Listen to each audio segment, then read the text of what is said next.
Good afternoon, ladies and gentlemen, and welcome to Trenchard Barracks. Many familiar faces. For those few of you that don't know me, my name is W.O. John Ashley, and I'm the unit press officer here at 9 Rifles.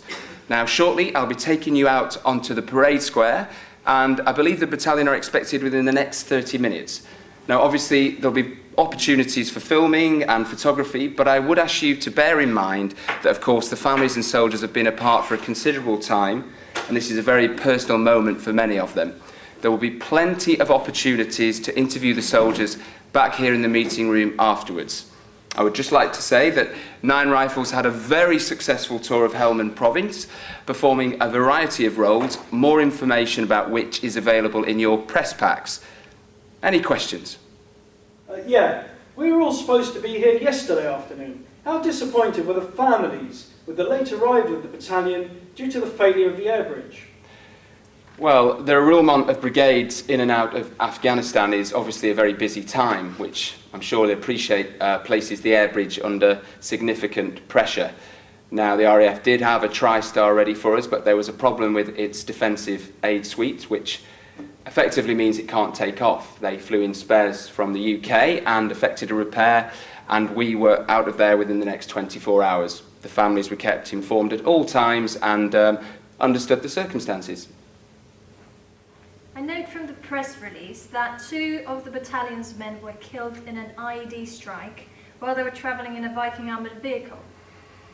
If the battalion had been equipped with the better armoured Mastiff II or Warthog, would those men be alive today?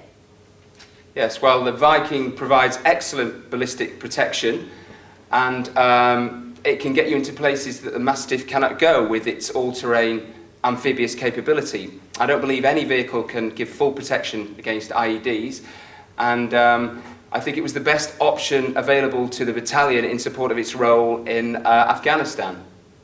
Dave? Yeah, thanks.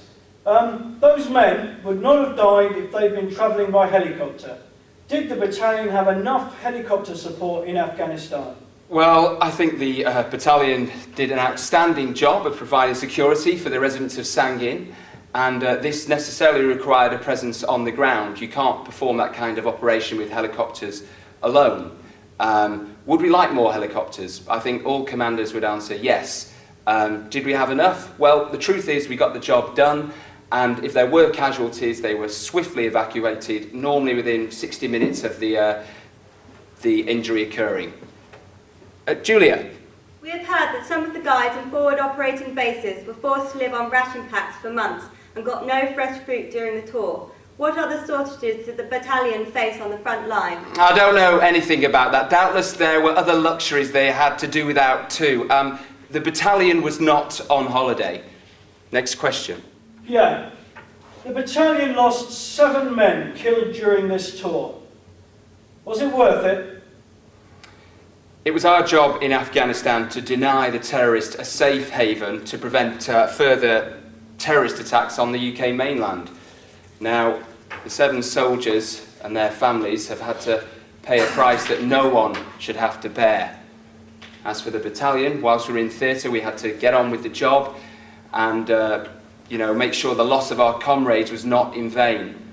And now we've returned to the UK, the grieving process can begin. Next question.